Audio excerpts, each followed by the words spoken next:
नमो नमः। जयतु संस्कृतम जयतु भारतम। मैं डॉक्टर अभिनव उपाध्याय आपका हार्दिक स्वागत अभिनंदन करता हूं आज की संस्कृत कक्षा में। जैसा कि हम पहले पढ़ रहे थे, कक्षा 10 की संस्कृत पाठ्य पुस्तक का अध्याय 18 का कर्तव्य निष्ठा पाठ, जो कि अंबिका दत्त व्यास की रचना से लिया गया है, शिवराज विजयम उपन्यास से। ये आपके पास वृतांत है। इस वृतांत में हम जान रहे थे कि किस प्रकार छत्रपति शिवाजी के द्वारपाल, दोवारिक, सन्यासियों के बीच जो संवाद चल रहा था, उसी क्रम को आगे बढ़ाते हुए दोवारिक कहते हैं, हहो कपट सन्यासीन कथम विश्वासघातम स्वामी वचनम च शिक्षयसि। कि आप हहो यानी एक निंदा सूचक अव्यय है, कि निंदा करते हुए कह रहे हैं कि हे कपट सन्यासी, कैसे, कथम कैसे, विश्वासघातम स्वामी जन्यम, विश्वासघात को, स्वामी को ठगना सिखा रहे हैं, शिक्षयसि। ते केचन अन्य भवन्ति ये उत्कोच लोभेन स्वामिनम वंचयित्वा आत्मनम अंधम तमसी पातयन्ति। ते यानी वे, केचन यानी कुछ अलग लोग होते हैं जो उत्कोच लोभेन, उत्कोच यानी भ्रष्टाचार के लिए जो राशि लेने वाले, घूस लेने वाले, घूस के लोभ में स्वामी के वचनों की रक्षा नहीं करते हैं, उसके साथ कुठाराघात करते हैं। न वयम शिव गणाः तादृश है, और हम शिव के सैनिक ऐसे नहीं है। आइए इसके शब्दार्थ को देखते हैं। अहो निंदा सूचक अव्यय है। स्वामी वंचनम, स्वामी को ठगना हमारे स्वभाव में नहीं है। केचन अन्य ऐसे कोई दूसरे व्यक्ति हैं, वंचयित्वा जो ठग कर, अंधतमसी घोर नरक में, शिव गणाः शिवाजी के अनुचर गण में से नहीं है, कपट छल द्वारा शिक्षयसि सिखा रहे हो, उत्कोच लोभेन घूस के लोभ से, आत्मानम अपने आप को, पातयंती गिराते हैं, धृत्वा पकड़कर, सन्यासिनो हस्तम धृत्वा सन्यासी का हाथ पकड़कर, इतः तावत सत्यम कथया, या अब आप सही कहिए, हस्तम यानी हाथ को, कथयः कहो, कहत्वम कि आप कौन हैं, कुतः आयातः कहाँ से आए हैं, केन व प्रेषित है किसके द्वारा भेजे गए हैं, सन्यासी वदति स्मृत्व एव मुस्कुराकर, स्मित यानी सन्यासी मुस्कुराकर कहता है, अथ त्वम माम कम मन्य से, तुम मुझे क्या मानते हो। देखते हैं शब्दार्थ, प्रेषित है भेजा गया है, अथ यानी इसके बाद, मन्य सह मानते हो, इतः तावत इधर आओ, इतः तावत कह तुम कौन हो, केन किसके द्वारा, स्मित वेव कुछ मुस्कुराकर, माम मुझको, दोवारिक कहता है, कस्यापि अन्यस्य व गूढ़चरम मन्ये, क्या आप मुझे किसी और का गूढ़चर हो, तद आदेशम पालिष्यामि प्रभुवर्यस्य, आगच्छ दुर्गाध्यक्ष समीपे, सह एव अभिज्ञाय त्वया सह यथा उचितम व्यवहारिष्यति। शब्दार्थ देखते हैं, अन्य से दूसरे को, मन्य यानी मानता हूं, प्रभुवर्य से स्वामी का, दुर्गाध्यक्ष समीपे किले के अध्यक्ष के पास चलिए, अभिज्ञाय वही आपको जानेगा, समझकर, व्यवहारिष्यति व्यवहार करेंगे, गूढ़चर यानी या तो आप गुप्तचर हैं, तद आदेशम उसके आदेश को, आगच्छ आओ, यथोचितम जो उचित होगा, त्यज यानी छोड़ो। सन्यासी वदति त्यज न हम पुनर्आयास्यामि, छोड़िए मैं यहाँ पुनः नहीं आऊंगा, दयस्व दयस्व दया करो दया करो, दोबारी का तमाकृष्य नहीं थी, उसको खींचकर लेकर जाता है, पुनः यानी दोबारा, दयस्व दया करो, नयति ले जाता है, आयास्यामि आऊंगा, आकृष्य खींचकर।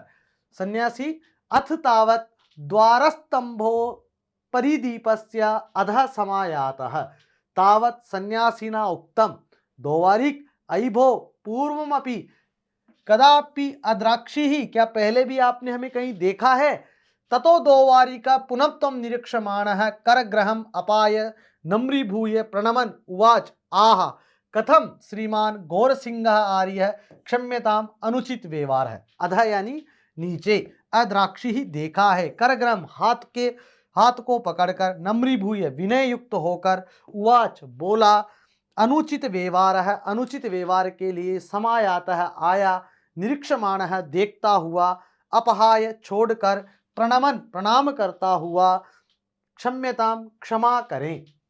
गौर सिंह वदति दोवारिकः मया बहुशः परीक्षितः असि, यथा योग्य एव पदे नियुक्तः त्वादृशा एव प्रण प्रभूनां पुरस्कार भाजनानि भवन्ति, लोकद्वयं च विभज्यन्ते विजयन्ते बहुशः। अनेक बार परीक्षितः असि, परीक्षित हो चुके हो, यथा योग्य यथाचित, नियुक्तः नियुक्त हो, त्वादृशः तुम्हारे समान, पुरस्कार भाजनानी पुरस्कार के पात्र, लोकद्वयम दोनों लोकों को।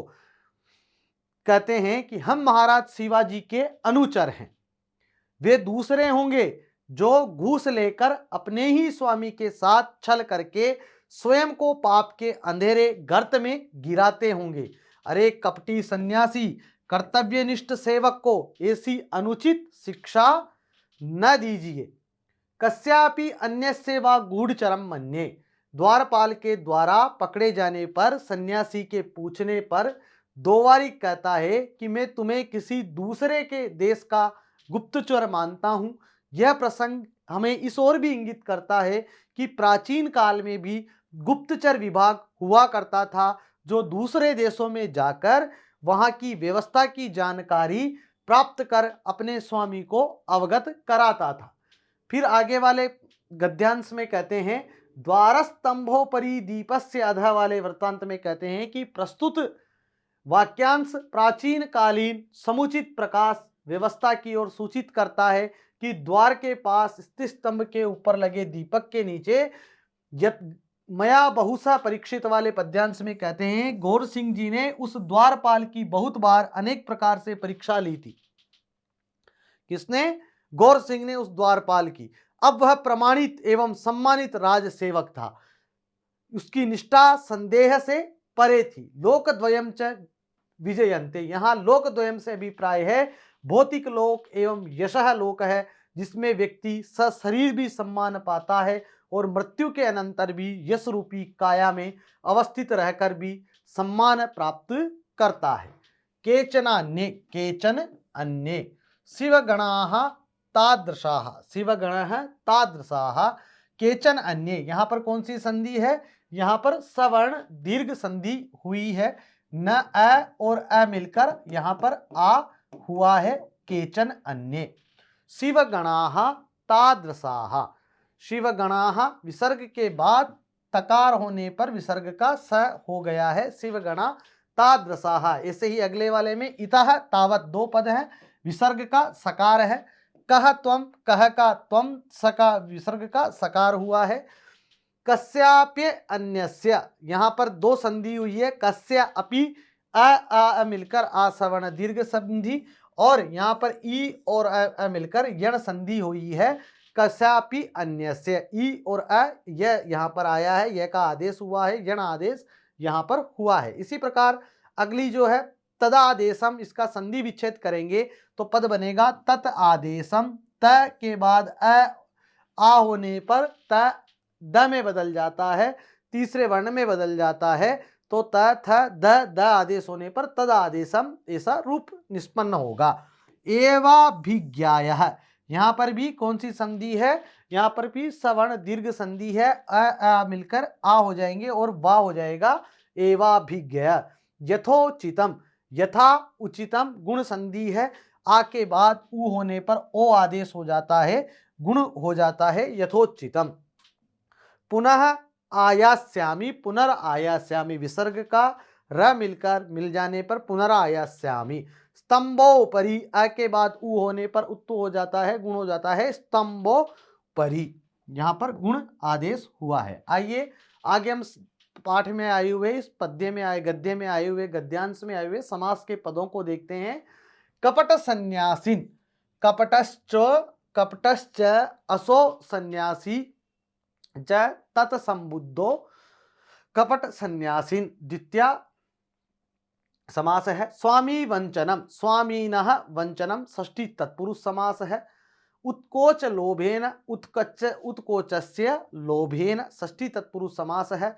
विश्वासघातम, विश्वासस्य घातम, विश्वासघातम षष्ठी तत्पुरुष समास है। जब समास होता है तो विभक्ति का क्या हो जाता है? लोप हो जाता है और दोनों पद मिल जाते हैं।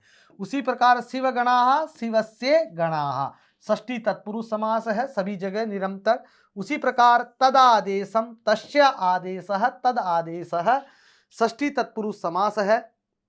दुर्गाध्यक्ष समीपे, दुर्गस्य अध्यक्षः तस्य समीपे षष्ठी तत्पुरुष समास यहाँ पर है। आइए पद परिचय देखते हैं। पद का परिचय यानी सुबंत और तिगंत हम यहाँ पर जानेंगे कि इसका यहाँ पर कौन सा रूप है, कौन सा प्रत्यय है, कौन सा उपसर्ग है। वंचयित्वा, वंच धातु त प्रत्यय निच करके त्वा, वंचयित्वा रूप बनेगा। धृत्वा, धृ धातु त्वा प्रत्यय आयाता है, आ उपसर्ग या धातु त प्रथमा पुल्लिंग एक वचनम रूप है। त भूतकाल अर्थ में प्रयोग होता है, आयाता है, आए हो ऐसा वाक्य प्रयोग हुआ था। प्रेषित है, यहाँ पर भी त प्रत्यय है। प्र उपसर्ग ईश त प्रत्यय पुल्लिंग प्रथमा एक वचनम। इसी प्रकार अभिज्ञाय, अभिज्ञा ल्यप अव्यय है। आकृष्य, आकृष ल्यप अव्यय है। त्वा और लेप प्रत्यय से बनने वाले रूप सभी अव्यय होते हैं। समायाता है, सम उपसर्ग आ धातु आ उपसर्ग युक्त या त प्रत्यय करने पर त भूतकाल का अर्थ में प्रयोग होने वाला प्रत्यय है, वो प्रथमा एक वचन का रूप है। समायाता है, समायातौ, समायाता, इस प्रकार से इसके रूप चलेंगे। उक्तम, यहाँ पर भी त प्रत्यय है, वच धातु है, नपुंसकलिंग एक वचन प्रथमा विभक्ति एक वचन का रूप है।